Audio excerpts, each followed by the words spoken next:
evening. Welcome to our Bible study tonight. We're going to enter into our study in just a moment, but I want to express our appreciation for each one of you and your presence. I believe folks are slowly coming back into town. We had this past Sunday a lot of folks gone, and part of that's because our student body that regularly attends is in Sevierville attending Polishing the Pulpit. If you wonder what that is, it's a seminar that started 20 years ago, 20 years, Jacksonville, Alabama, and I attended the very first Polishing the Pulpit. Alan Webster, one of the graduates of our school and who's been the longtime preacher in Jacksonville, that's his home. And he organized this for preachers. And there were 20 of us who gathered at the Jacksonville, Alabama Christian Student Center. 20 of us. And that first time, just 20. 20. And Brother Winkler and Brother Wendell Winkler and Brother Tom Holland taught us for like 2-3 days, and it was rich. And I still have notes from that wonderful occasion. Now, 20 years later, they're meeting at the Sevierville Convention Center. I think they have over 3,000 this week. And it has moved beyond being just a conference or a seminar for preachers. It's for the whole family. And they have classes and things of that nature for the members of the whole family.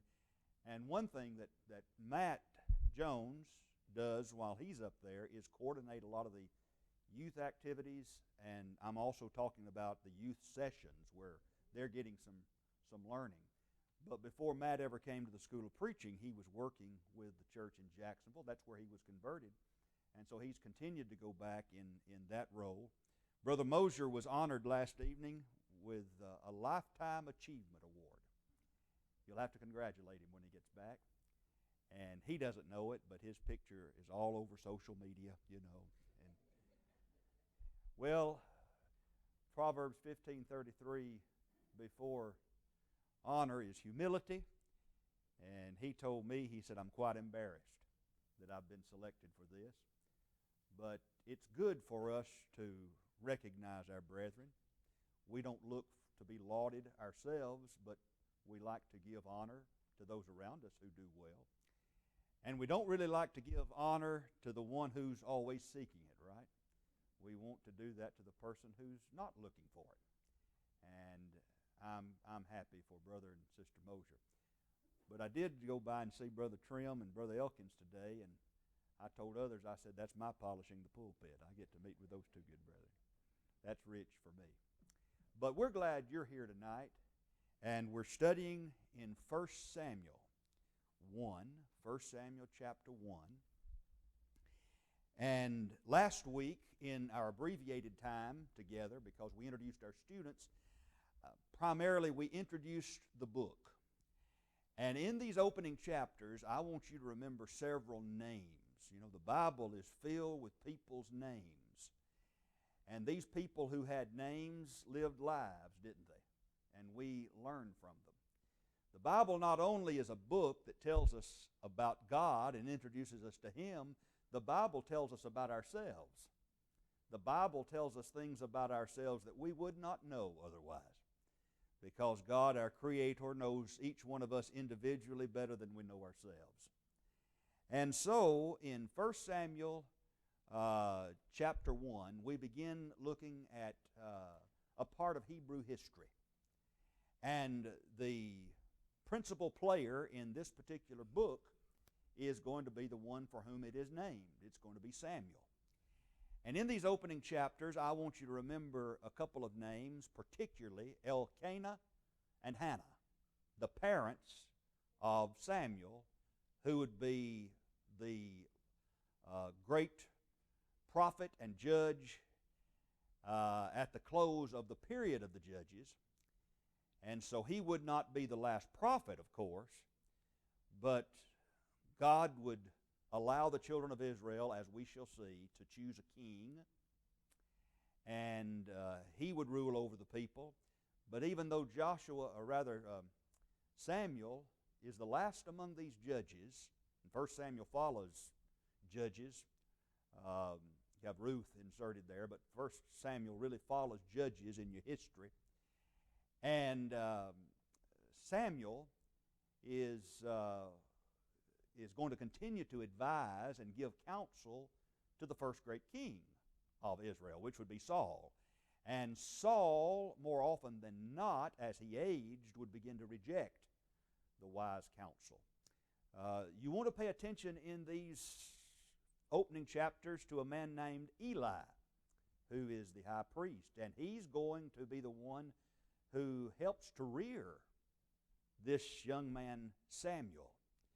And we're going to notice here in the opening chapters of how it is that Samuel grew up in the tabernacle with Eli. And it all goes back to this wonderful mother by the name of Hannah. Now, preachers usually have their Mother's Day sermons to preach. And who is one of the mothers we want to impress upon modern day individuals, members of the church? If you're looking for a role model, look to Hannah. She's one you can admire because of not only her desire for a child, but also for her willingness to give that child to the Lord, right? Now let's think just a moment about what's happening here in this opening chapter. Remember that this man Elkanah has chosen Hannah to be his wife. I believe she is the one that he loves dearly. But what's the problem? He has another wife, but why have another wife? Obviously, from the very beginning, God intended for it just to be a man and a woman, and that's certainly his criteria today. But God did allow some things, and he allowed Elkanah to have another wife to bear children because Hannah could not. The text says that she was barren, and she was in great sorrow over this. Now, a woman with a natural love for children, once she's married, most likely will desire children. There are some individuals who choose not to get married. There are others who choose to get married and for whatever reason choose not to have children. And there's no command that says a couple has to have children, and sometimes physically a couple cannot. But we all know of women who have desired children, who longed for children, but who could not, physically speaking. And Hannah is one of those women. And Elkanah wants to comfort her. He tries to comfort her, but he can't. And I think when Elkanah says to her, am I not worth 10 sons to you? It's not that he's chauvinistic. It's that he loves her so much. Just understand how much love I have for you. I love you. I'm not going anywhere. You're precious to me. Even if this woman, Peninnah, can give me all these children, that does not endear her to me more than you. So Peninnah understood, as did Leah before that when married to Jacob, that she was not the one loved by her husband. Appreciation. He no doubt cared for her and had her best interest at heart, take care of her. But Jacob loved Rachel, didn't he? And Elkanah loved Hannah. But Peninnah could bring forth children. So many similarities there because Rachel could not have children and Hannah could not have children. Now, who is it that's making life so difficult for Hannah? Peninnah. You've got to wonder about these kind of women who have the ability to give birth to children and then make fun of the one who cannot. But Peninnah's hurt too, isn't she? She wants to be loved by Elkanah, and she knows that the only way that she can get to him is have his children. All right? Maybe not as much now, but down through history as we study different societies, obviously having a child for a man, that's a big thing. It certainly was in biblical times. You certainly didn't want to be selected to be the wife of Henry VIII, would you? Right? Henry VIII was married 6 times. He wanted a son. He finally was able to get that son. But the woman that gave him the son, she died. The woman who gave him a daughter, Anne Boleyn, was executed.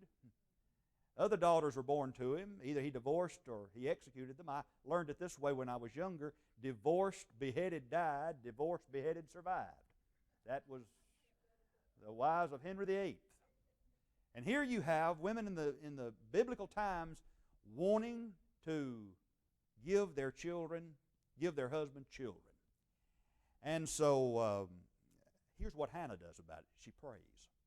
Okay? She prays. So there's a lesson we learn. Hannah was a good and godly woman, and she prayed. And she prayed for a child. Now, I know a couple who have tried for a long time to have a child. Not members of this church. They live in Texas. Wonderful couple. They were already going through the process to adopt a child when about 9 months or so ago she found out she's going to have a baby. That was much cause for rejoicing. And during the last week, that baby was born, healthy, handsome little boy, and the parents quoted Hannah, "For this child I have prayed." Well, she prayed. Now, I want you to remember this name, Eli. He's the high priest. Here it is that Elkanah, being a religious man, decides, as he always did, it's time to go and worship. And where would that be? In Shiloh, wouldn't it? Shiloh. And so he goes to Shiloh with Hannah, and Hannah decides that she wants to go into the temple of the Lord and pray. And so there in that holy place, she begins to pray. Now Eli, it doesn't say that Eli was a wicked man, but he was not as spiritual a man as he ought to be. But he had 2 sons, and what were their names? Do you remember? Hophni and Phinehas. And here are 2 men that are also to be like their father and involved in the priesthood. And these 2 men are despicable in their behavior. And Eli does not seem that able, let's just say he doesn't seem able to control those boys. I don't think he approved them. I know he didn't. But those boys were causing a whole lot of trouble. And they were defaming that which was to be sacred. Now, when Hannah's praying, notice in verse 10, the text says she was in bitterness of soul and prayed unto the Lord and wept sore. When you read these opening chapters of 1 Samuel, I want you to notice how when one prays to God, he could pray with his heart heavy with sorrow or full of joy. All right, you don't pray just when your heart's full of sorrow, do you? You don't pray when your heart's just full of joy. She's going to be praying both in bitterness of soul and with overwhelming joy. Now there's a lesson to learn. Pray all the time. So Hannah is in a state of much sorrow. This is a woman who is agonizing over this. Her heart was grieved, verse 8. That means her heart is angry. Did you know one definition for grief is anger? It is. That is. Because when a person is grieving, he or she is anger over loss. And that's one way it is expressed. Following the stages of grief is interesting. I go over that in the School of Preaching with our students because I want them to become comforters when they get out of the school. And I want them to fulfill their role as ministers, caring for those who grieve. And one thing I've noticed about those who grieve, they will say things while grieving that under normal circumstances they would not say. And therefore I say to these preachers, when you hear things that you thought you'd never hear come out of the mouth of someone grieving, don't you start preaching. Just give that person a hug. Just be there for them. You remember when Jesus came to call on Martha and Mary, Martha said, Lord, if you'd been here, this wouldn't have happened. That's all right, Martha. He just let her grieve. He let her express herself. Isn't that wonderful? The Lord will let us express ourselves to Him in that way. He knew she loved Him. He knew she wasn't turning. She said, if you'd been here, that expresses faith, doesn't it? This wouldn't have happened. And so here is a prayer prayed by Hannah that is fervent, intense. She's weeping. Her heart is grieving. Can you identify with Hannah? I hope you can. Because all of us have faced situations in life where if indeed we were close to our Father in heaven, we poured out our hearts in anguish. How long will this go on? So she's in bitterness of soul. But now she vows a vow. Now, I don't want you to get the idea from Hannah here that she's trying to bargain with God. That's not what she's doing. Are there some people do that? Yes. You know, Lord, if you'll let this happen, then here's what I'll do. That's kind of approaching God as if He's a Santa Claus type figure, right? You pour out the gifts, and here's the good I'll do. It reminds me of a story I think I've told you perhaps numerous times about the rich man on an airplane sitting next to a preacher.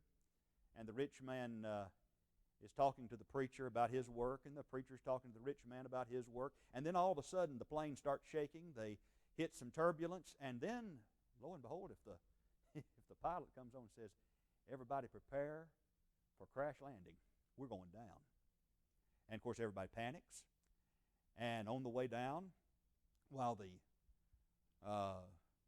preacher is praying, he also hears that rich man praying. And the rich man prays this prayer, says, Lord, if you'll get me safely to the ground, I'll give you everything I've got. All my wealth, all my possessions, you're just getting me to the ground safely. Well, you know, everything cleared up, and they landed safely. Made it to the runway, which was not as far away as they thought, and landed safely. And the preacher, of course, he wasn't going to let this pass, you know.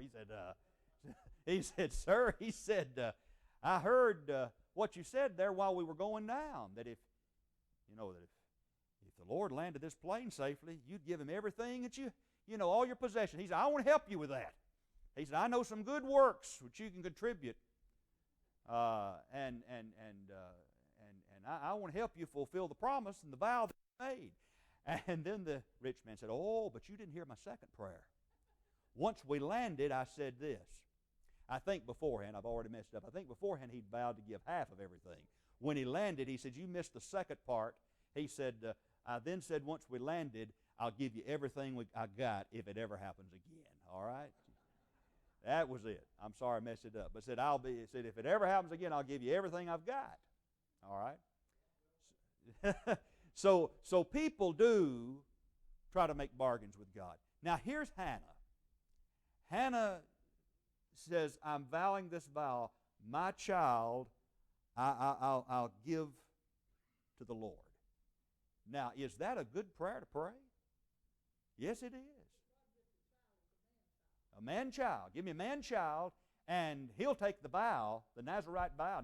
Not a razor will touch his head. So Hannah's praying, and it would be good for every father and mother to pray the prayer that Hannah prayed. This child will be yours. Whether you're expecting a child or praying for a child, say, we want this child dedicated to the Lord.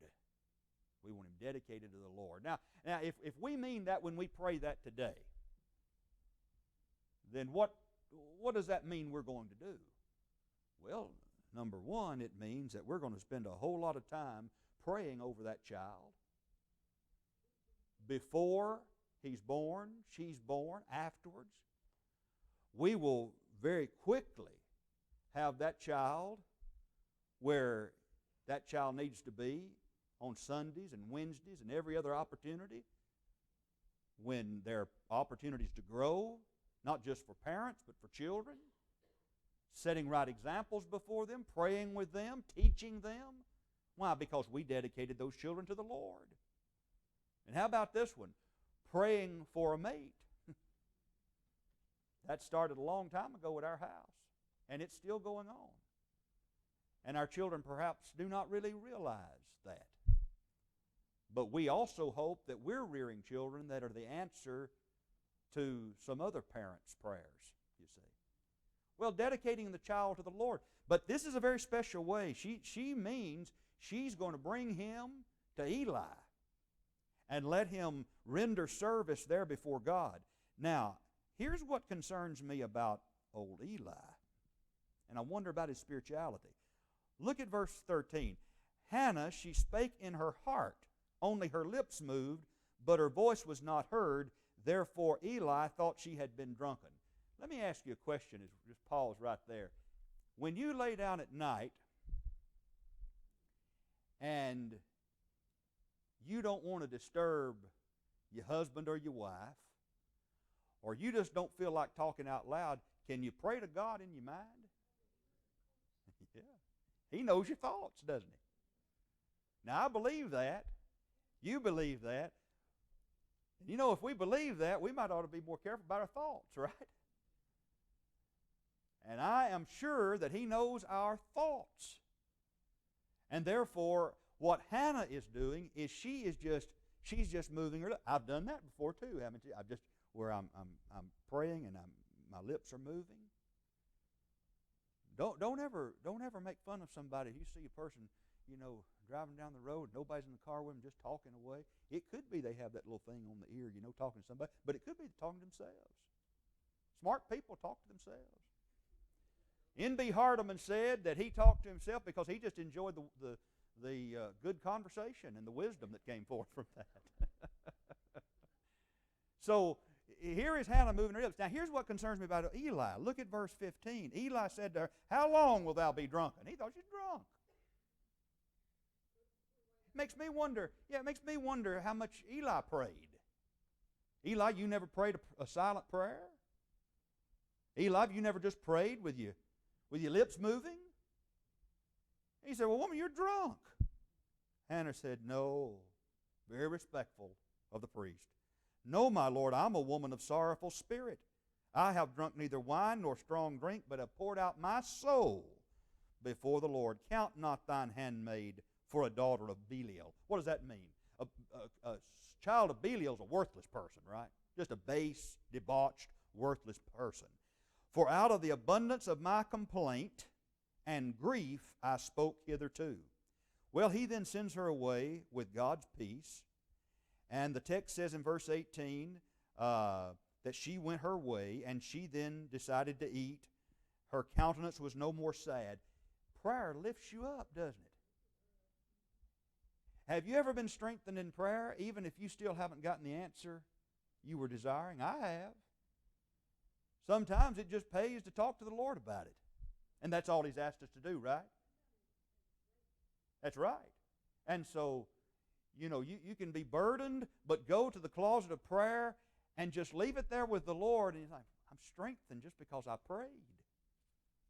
Very difficult to hold a grudge against somebody when you get down on your knees and pray for that person, isn't it? It's tough to do. You have to force yourself to do it. But Hannah has prayed, and now she goes back home.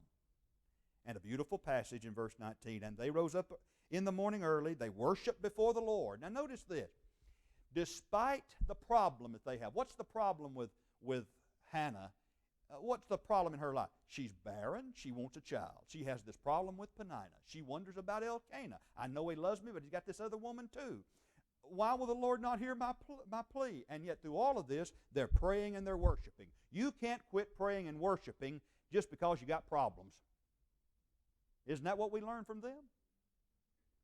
Just because trials come our way doesn't mean you don't keep worshiping. I believe I know enough about Elkanah and Hannah that had this prayer never been answered in the affirmative, they would have remained faithful to God. She did not sin when she brought her complaint to the Lord. Isn't that wonderful? The Lord wanted her to bring it. He listened. In verse 19, they returned, came to their house in Ramah, that's home, and Elkanah knew Hannah, his wife. And we understand what that means. And Elkanah knew Hannah, his wife, and the Lord remembered her. The womb is opened, and she will bring forth a child. And so, between, at the end of verse 19 and the beginning of verse 20, there's 9 months that go by there, and that must have been a wonderful time of continued prayer, of continued thanksgiving. And it came to pass. How long? 9 months later. That's always been. It came to pass when the time was come about after Hannah had conceived that she bare a son and called his name Samuel, saying, because I have asked him of the Lord. There's where that name has meaning. I have asked him of the Lord. And so when it was time to go up to the yearly sacrifice, notice this. Hannah didn't go. Well, is she going back on her promise? No, not at all. What is the number one obligation that a young mother has before God? To rear her children. That's it. Don't ever let anybody discourage you or make you feel bad if you're a young mother, all right? I don't know how many young mothers we have in here, but I see some grandmothers. I see some young mothers to be. There's some young mothers in here also. And some more will come in. Yeah. And of course, grandmothers play a part in that too, don't they? Well, it's spoiling time, right? Yeah. Go ahead, Brother Rufus. Yes, sir, you did. Sure, go right ahead.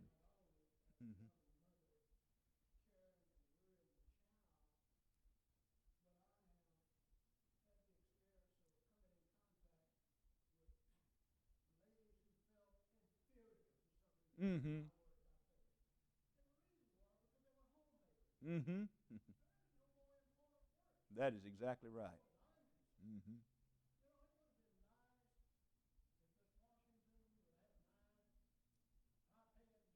Mm-hmm.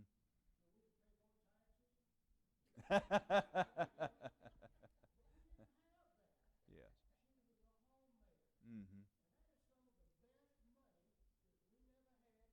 Yeah. Yes. And that's attacked often today, isn't it? It's oftentimes motherhood is attacked.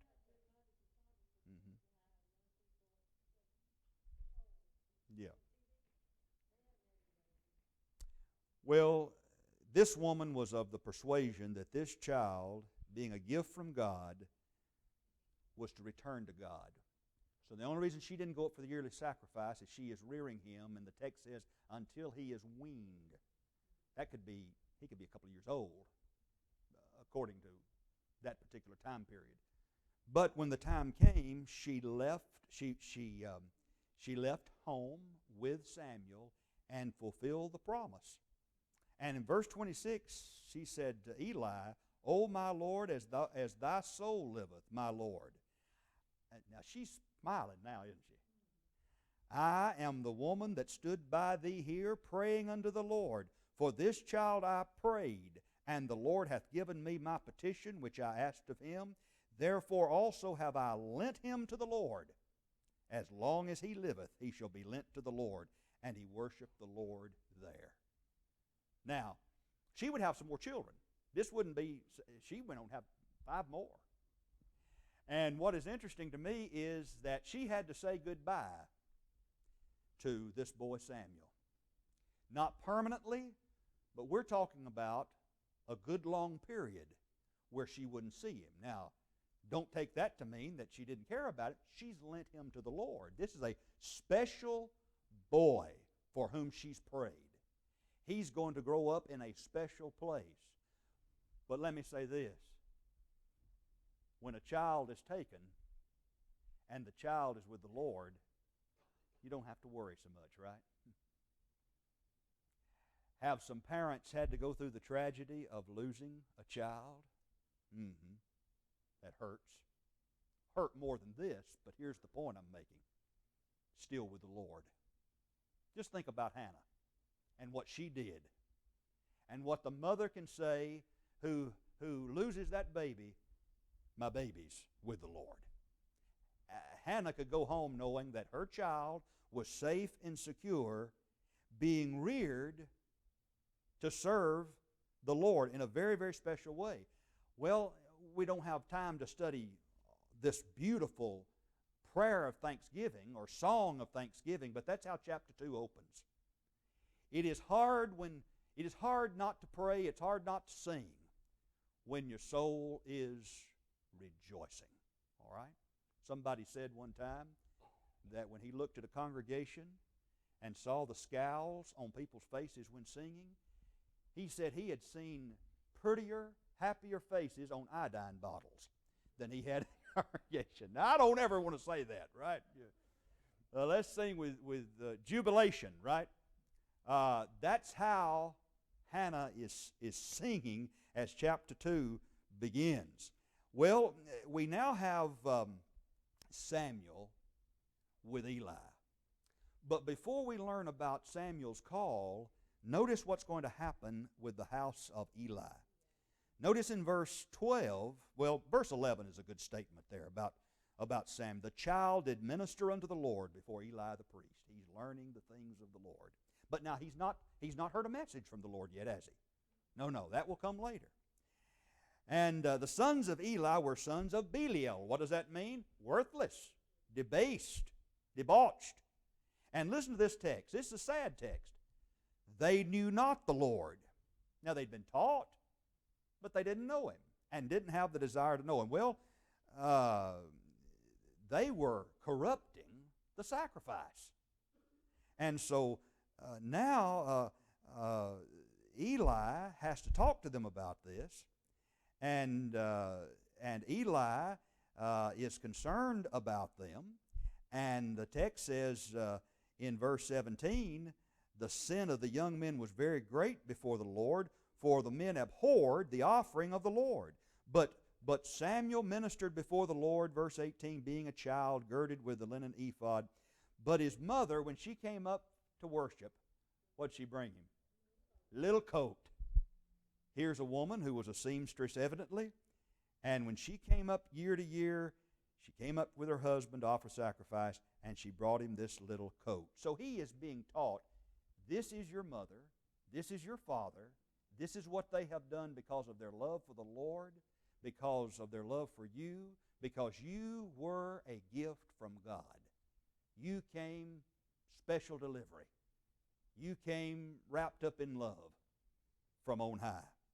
And so Eli blesses Elkanah and his wife, verse 20.